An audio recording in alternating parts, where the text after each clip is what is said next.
فبما كسبت أيديكم ويعفو عن كثير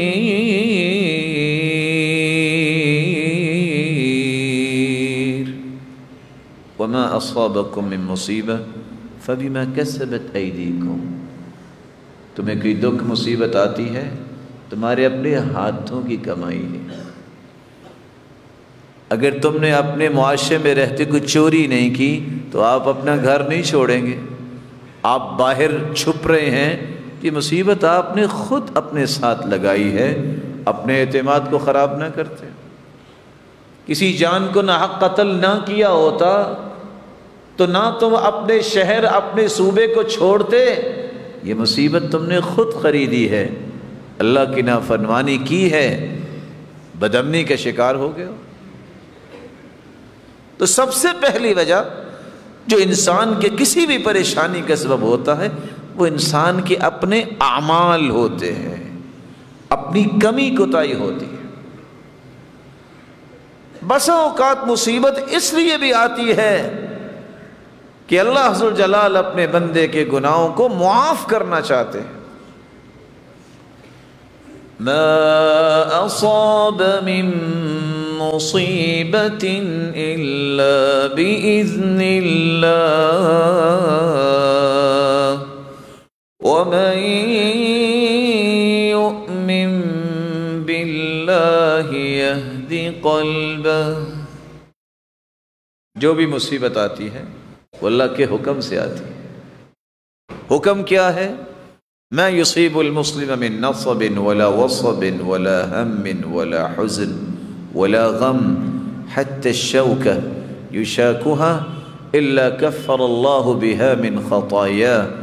انسان کو کوئی غم آئے، مصیبت آئے، فکر لاحق ہو، بیماری آئے، حتیٰ کہ پاؤں میں کانٹا چھپ جائے، اللہ ان ساری چیزوں کی وجہ سے اس کے گناہوں کو پاک صاف کر دیتے ہیں. یہ اللہ کا حکم. مصیبت اس لیے بھی آتی ہے، بسا اوقات نیک لوگوں پر بھی مصیبتیں آتی ہیں. اس کا سبب کیا ہوتا ہے؟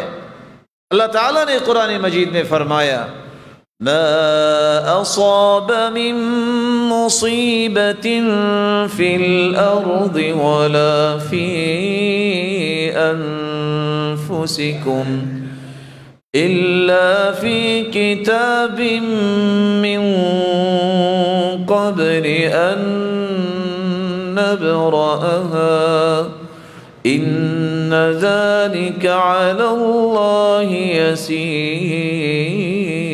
يسير. اللہ ذو الجلال کا وہ فیصلہ جو انسان کو بس اوقات سمجھ نہیں آتا. إن الرجل لَيَكُونُ لَهُ عِنْدَ اللَّهِ الْمَنْزِلَةِ. اللہ نے ایک بندے کے ایک درجہ جنت میں طے کر دیتے ہیں. فَمَا يُبَلِّغُهَا الْعَمَلِ، لیکن وہ عمل میں سستی دکھاتا ہے. اللہ اسے بلندیاں دینا چاہتے ہیں. فَمَا يَزَالُ اللَّهُ يَبْتَلِيهِ بِمَا يَكْرَهُ. اللہ پھر اس کے ساتھ کچھ آزمائش کا سلسلہ شروع کرتے ہیں جس پہ وہ صبر کرتا ہے تاکہ جنت کے اس درجے تک پہنچ جائے جو اللہ نے اس کے لیے تیار کر رکھا. یہ اللہ کا انعام ہے. یہ تو اللہ عز و جلال کا انعام ہے. اور آپ یہ بات سن کے پریشان ہو جائیں گے جو رسول اللہ صلی اللہ علیہ وسلم کے صحابی بیان کر رہے ہیں. بیٹھے بیٹھے اللہ کے رسول نے فرمایا ایک شخص جو کہتا ہے کہ مجھے تو کبھی بیماری نہیں آئی، فرمایا تمہیں کبھی ملدم نہیں ہوئی؟ پوچھا یہ ملدم کیا ہوتا ہے؟ فرمایا یہ بخار ہے. انسان کی جلد میں ایسی حرارت آتی ہے کہ پورا جسم جو ہے وہ شکایت کرتا ہے تکلیف. کہتے ہیں پوری زندگی نہیں ہوا. کہا آپ کو صداع بھی نہیں ہوئی؟ صداع کیا ہے؟ سر درد. کہا زندگی میں سر درد بھی مجھے نہیں ہوئی. اللہ کے رسول نے فرمایا حدیث کے الفاظ اٹھ جاؤ بدبخت ہو تم، پیچھے چلے جاؤ. ان اللہ اذا احب عبدا ابتلاہ، اللہ جب کسی کو پسند کرتے ہیں پھر اس کی آزمائش بھی کرتے ہیں، امتحان بھی لیتے ہیں۔ یہ ثابت قدمی دکھاتا ہے کہ نہیں دکھاتا؟ اور دوسری روایت کے الفاظ تو اس سے بھی بڑے ہیں۔ آپ نے فرمایا کسی نے جہنمی دیکھنا ہے تو اس کو دیکھ لو جس کو اللہ نے آج تک کوئی مصیبت اور بیماری دی ہی نہیں۔ اللہ تعالیٰ نے قرآن مجید میں مصیبت کے 3 پہلو پیش کیے ہیں، کس وجہ سے آتی ہے، لیکن ساتھ ہی قرآن مجید اور اللہ کے رسول صلی اللہ علیہ وآلہ وسلم نے یہ بات بھی سمجھائی کہ مصیبتوں پہ اگر انسان صبر کر لیتا ہے تو اسے ملتا کیا ہے؟ سب سے پہلا انعام یہ ملتا ہے، جس کو اللہ صبر کی توفیق سے نواز دیتے ہیں، والصبر ضیاء، ایسی روشنی اللہ عطا کرتے ہیں یہ کبھی زندگی کے سفر میں گرتا نہیں ہے، تاریکی میں نہیں جاتا، یہ ہمیشہ روشنی اور نور کی زندگی گزارتا ہے۔ اللہ ذو الجلال اس کے معاملات کو روشن رکھتے ہیں۔ والصبر مطیۃ لا تکبو، صبر ایک ایسی سواری کا نام ہے جو اس پہ سوار ہو جائے کبھی یہ سواری اسے گرنے نہیں دیتی، اور صبر انسان کو کندن بناتا ہے اور بے صبری انسان کو زنگ آلود کر دیتی۔ اللہ تعالیٰ نے اس لیے ایک راز بیان کیا ہے، دنیا کے اندر لیڈر بننے کی خواہشیں تو ہر ایک کی ہوتی ہیں، لیکن اللہ قیادت دیتے ہیں تو کس کو؟ وَجَعَلْنَا مِنْهُمْ أَئِمَّةً يَهْدُونَ بِأَمْرِنَا لَمَّا صَبَرُوا وَكَانُوا بِآيَاتِنَا يُوقِنُونَ۔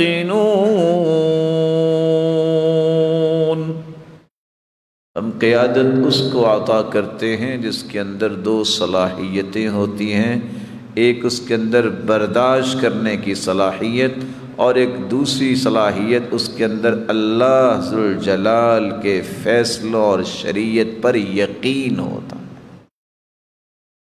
اللہ عطا کر دیتے ہیں۔ بلکہ اللہ ذو الجلال نے تو قرآن مجید میں یہ فرمایا کہ زندگی کے ہر معاملے میں اگر کامیابی درکار ہے، کامرانی کی تمنا اور تڑپ اور شوق اور ذوق رکھتے ہو تو ایک کام کر لو، برداشت کا دامن نہ چھوڑ۔ انی جزیتہم اليوم بما صبروا انہم هم الفائزون۔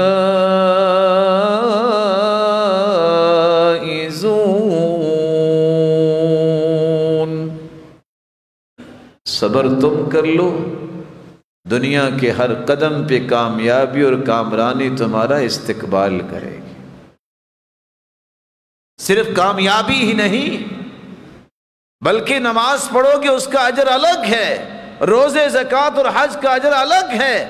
صبر ایک ایسی نعمت ہے جس کے بارے میں اللہ نے یہ فیصلہ سنایا ہے، اولئک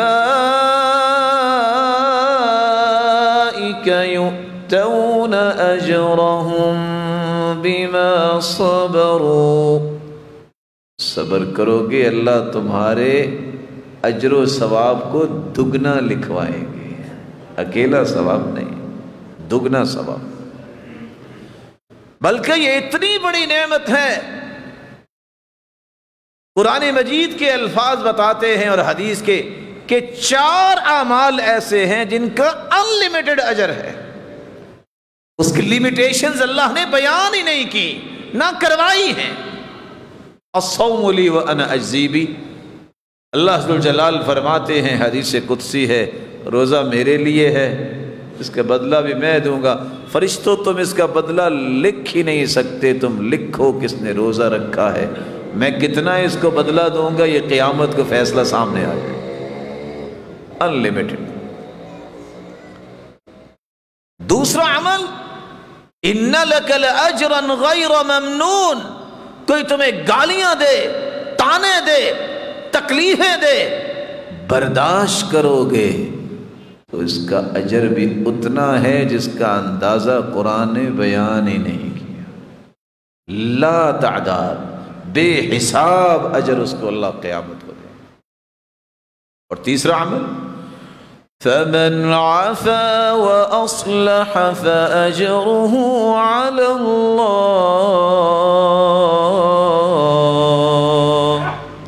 طاقت اللہ نے دی ہے، صلاحیت دی ہے، لیکن دل بڑا پیارا دیا ہے، معاف بھی کر دیتا ہے اور اصلاح بھی کرتا ہے۔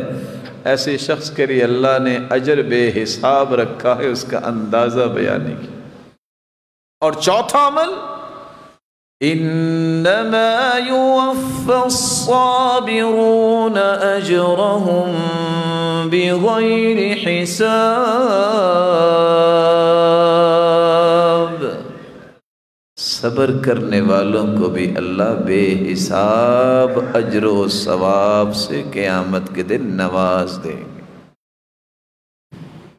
اللہ عز و جلال کے یہ فیصلے ہیں جن کو قبول کرنا چاہیے کہ اللہ جس عمل کا چاہے ثواب بڑھا دے۔ اللہ عز و جلال نے جہاں عباد الرحمن کا تذکرہ کیا ہے وہاں آخر میں یہ خوشخبری سنائی ہے، اولئک یجزون الغرفة بما صبروا وَيُلَقَّوْنَ فِيهَا تَحِيَّةً وَسَلَامًا۔ یہ جو اللہ کے بندے ہیں، جو رات کو تہجد بھی پڑھتے ہیں، جو لڑائی بھڑائی سے بچتے ہیں، تواضع اختیار کرتے ہیں، فضول خرچی سے بچتے ہیں، اللہ کی راہ میں مال پیش کرتے ہیں، شرک نہیں کرتے، کسی کو قتل نہیں کرتے، یہ اللہ کی نافرمانی بدکاری نہیں کرتے، یہ ایسے لوگ ہیں کہ اللہ جنت کے بالا خانے انہیں عطا کریں گے۔ لیکن کس وجہ سے؟ بما صبروا، یہ سارے کام کرتے رہے اور برائیوں سے بچتے رہے۔ صبر کی دونوں قسمیں، بما صبروا، پھر برداشت انہوں نے کر لیا تو اللہ نے بھی ان کو جنت کے اعلیٰ مقامات کا مستحق قرار دے دیا۔ سیدنا یوسف علیہ السلام کا قصہ کون نہیں جانتا؟ ایک لمحے کے لیے سوچئے کہ بھائیوں نے کیسے دھکا دیا ہوگا، کسی نے کچھ تھپیڑا بھی لگایا ہوگا، کنویں میں پھینک دیا۔ یہ جنگل بیابان کا کنواں کون آئے گا؟ اللہ جب کسی کی مدد کرنا چاہتے ہیں تو بہانے خود بنواتے ہیں، پھینک کے آ گئے۔ یہ اللہ کے حکم سے ہی ہوا کہ قافلہ ادھر سے گزارا، یہ اللہ کے حکم سے ہی ہوا کہ لوگوں کو پانی کی خواہش پیدا ہو گئی۔ پھر جب ڈول ڈالا گیا، جب یوسف علیہ السلام باہر آئے تو میرا مالک اتنا بڑا ہے، وہ کنویں سے نکال کے بھی مصر کے تخت پہ بٹھا دیتا ہے۔ وہی بھائی جو دھکا دینے والے تھے، وہی کشکول لے کے آ گئے تھے کہ ہمارے پاس تو کھانے کو کچھ نہیں، ہمیں کچھ دے دیجئے، اور باتیں وہی کر رہے تھے جو اس وقت انہوں نے کی کہ اکیلا بنیامین ہی نہیں جس نے چوری کی، اس کا بھائی بھی، اس نے بھی چوری کی تھی۔ یہ بھائی سے مراد کون تھے؟ یوسف۔ یہ الزام تھا، لیکن یوسف علیہ السلام نے کچھ نہیں کہا، سن رہے تھے، صرف اتنا پوچھا، هل علمتم ما فعلتم بیوسف؟ جانتے ہو نا تم نے یوسف کے ساتھ کیا کیا؟ چونک گئے، یہ کیا ہوا؟ یہ تو ہمارے اور ہمارے رب کے درمیان تھا، وہی جانتا تھا، یا ہم؟ سوال کرتا ہے، سوال کرنے والا ایک بھائی ہے، اِنَّكَ لَأَنْتَ یوسف؟ کہیں آپ ہی تو یوسف نہیں ہے؟ یوسف نے پھر جواب کیا دیا تھا؟ قَالَ أَنَا يُوسُفُ وَهَذَا أَخِي قَدْ مَنَّ اللَّهُ علينا إنه من يتق ويصبر فإن الله لا يضيع أجر المحسنين۔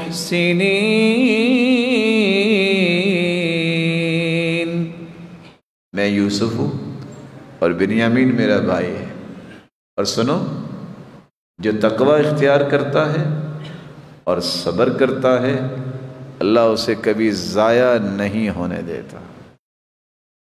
یہ وہ پیغام تھا یوسف علیہ السلام کی طرف سے کہ میں نے اللہ کے خوف کو نہیں چھوڑا، برداشت کیا ہے۔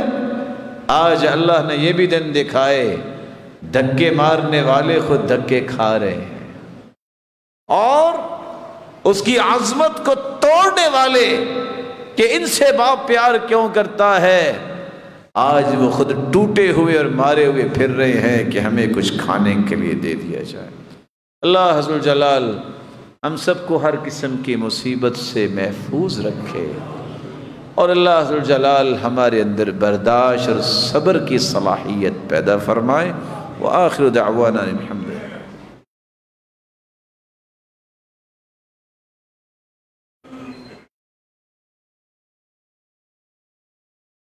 الحمد لله على إحسانه والشكر له على توفيقه وامتنانه، أما بعد فأعوذ بالله من الشيطان فإنه عدو للإنسان۔ صبر کا مطلب یہ ہے انسان بہادری اور خاموشی کے ساتھ وقت گزارے اور اپنے دل کو مضبوط رکھے، اللہ کے ساتھ جوڑے رکھے، اور اللہ کے ہر فیصلے کو فراخ دلی سے قبول کر لے۔ صبر صرف تکلیف برداشت کرنے کا نام نہیں، بلکہ فرائض کی پابندی کرنا، اللہ کے نافرمانیوں سے ہر وقت رکے رہنا، باز رہنا، اور پھر اللہ کا کوئی فیصلہ آ جائے جو وقتی طور پہ انسان کو اچھا نہیں لگتا، اس کو برداشت کرنے کے لیے مضبوطی دکھانا، شکوہ شکایت نہ کرنا، بلکہ اپنی آرزوؤں کا رخ اللہ کی طرف کرنا، یہ صبر ہے۔ آخری نکتہ پیش کر کے میں بات مکمل کروں گا۔ اگر کسی کو صبر نہیں آتا تو وہ کیسے اپنے اندر صبر پیدا کرے؟ اس کا سب سے پہلا طریقہ یہ ہے کہ زندگی کی حقیقت کو پہچانیے۔ الدنیا سجن المؤمن وجنت الکافر، یہ دنیا مومن کا جیل خانہ ہے اور کافر کے لیے جنت ہے۔ اگر کوئی شخص جیل میں چلا جائے، اس کا کمرہ بھی اچھا بنوا دیا جائے، فرنشڈ ہو، اس میں ہر ضرورت کی چیز بھی موجود ہو، ہے تو جیل نا، آزادی تو نہیں ہے اسے، ایک نہیں دسیوں محرومیاں اسے محسوس تو ہوتی ہے نا۔ مومن کے لیے دنیا جیل ہے، اس لیے تکلیفیں برداشت کرنے سے ہی اجر ملنے ہیں۔ اللہ کے رسول کا فرمان ہے قیامت کا دن ہوگا جب تکلیفوں کو برداشت کرنے کے اجر ملیں گے، اس وقت تمنا کرنے والا کرے گا لو ان اجسادهم قرضت بالمقارید، کاش دنیا میں کینچیوں کے ساتھ ہمارے جسموں کو کاٹ دیا جاتا، آج جتنا اجر ملا ہے یہ اس سے زیادہ مل جاتا۔ زندگی میں ایسا ہی ہوتا ہے، ہم پہلے انسان نہیں ہیں، ہم سے پہلے انسان گزر چکے، اور ابھی بہت اللہ نے پیدا کرنے۔ انبیاء پہ بھی مشکلات مصیبتیں آئیں، لیکن انہوں نے برداشت کرنا سیکھا اور سکھایا۔ آج ہمیں بھی زندگی کے اس حقیقت کو پہچاننا چاہیے، اسے اگنور نہیں کرنا چاہیے۔ کبھی دل میں یہ سوچ نہ لایا کرے کہ دنیا میں کوئی تکلیف نہیں ہوگی، یہ دنیا ہی نہیں۔ پھر اگر دنیا میں بھی کوئی تکلیف نہ ہو تو جنت کی کوئی خواہش کرے گا؟ جنت میں کوئی تکلیف نہیں، نہ بڑھاپا آئے گا، جوانی ہوگی، نہ بیماری ہوگی، نہ اللہ نعمتیں چھینیں گے، اور نہ کبھی موت کا ہی خوف ہوگا۔ زندگی اللہ جو جنتیوں کو دیں گے، خلود لا موت، ایسی زندگی جو ختم نہ ہونے والی ہے، بلکہ اعلان کر دیا جائے گا ان لکم ان تصحوا فلا تسقموا ابدا۔ جنتیوں آج کے بعد بے فکر ہو جاؤ، تمہیں بیماری نہیں آئے گی، تم صحت کی حالت میں ہو۔ ان لکم ان تنعموا فلا تبأسوا ابدا، جو نعمتیں مل گئی ہیں پریشان نہ ہونا، کبھی چھینی نہیں جائیں گی۔ وَإِنَّ لَكُمْ أَن تَشِبُّوا فَلَا تَحْرُمُوا أَبَدًا، جوانی تمہیں عطا کی ہے، کبھی تمہیں بڑھاپا نہیں آئے۔ صبر آتا انسان کو اس طرح ہے، سب سے پہلے زندگی کی حقیقت کو پہچانیے۔ زندگی میں جہاں خوشیاں آتی ہیں وہاں انسان کو غمیوں کا بھی استقبال کرنا پڑتا ہے۔ ایک دوسرا طریقہ جس سے آپ اپنے اندر صبر کی صلاحیت پیدا کر سکتے ہیں، وہ اللہ ذو الجلال نے قرآن مجید میں بیان کیا ہے۔ یا ایھا الذین آمنوا استعینوا بالصبر والصلاة ان اللہ مع الصابرین۔ ایمان کا دعویٰ کرنے والوں، مدد طلب کرو، کس بات سے؟ بالصبر والصلاة، نماز تم پڑھو گے، فرائض کی پابندی کرو گے، نوافل پڑھو گے، سجدہ کرو گے، اللہ تمہارے اندر صلابت اور قوت پیدا کر دیں گے کہ تم صبر کرنے والوں بنو۔ دل کی مضبوطی کے لیے اس لیے قرآن نے کہا ہے ان ناشئة الليل هي أشد وطئا وأقوم قيلا۔ تہجد پڑھنے والے انسان سے بڑھ کر دنیا میں کوئی دل کا مضبوط اور بہادر انسان نہیں ہوتا۔ اور آپ صلی اللہ علیہ وسلم کا طریقہ بھی یہ تھا، كان إذا حزبه أمر صلى، آپ کو جب بھی غم آتا، جب بھی پریشانی آتی تو آپ کیا کرتے؟ آپ اللہ کے سامنے سجدہ ریز ہو جاتے۔ عبداللہ ابن عباس رضی اللہ تعالی عنہ کو اطلاع ملی، جا رہے تھے، سواری پہ سوار تھے، اطلاع ملی کہ آپ کے بھائی اللہ کے پاس چلے گئے۔ سواری روکی، نماز شروع کر دی۔ بھائی کی اطلاع، نماز۔ ساتھی نے کہا یہ کیا؟ آپ جلدی پہنچیے۔ کہاں پہنچ کر کیا کروں گا؟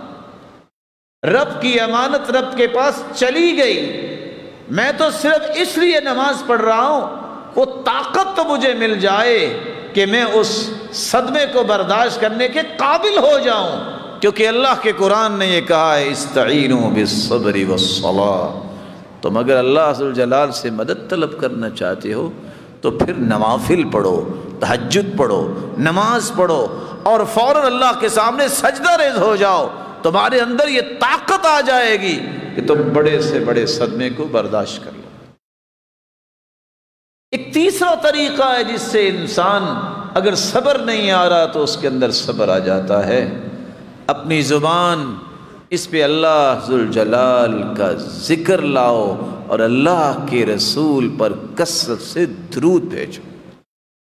الا بذکر اللہ تطمئن القلوب، دلوں کا سکون تو اللہ نے اپنے ذکر میں رکھا ہے، اس لیے قلبی سکون اللہ کے ذکر کے بغیر ممکن نہیں ہے۔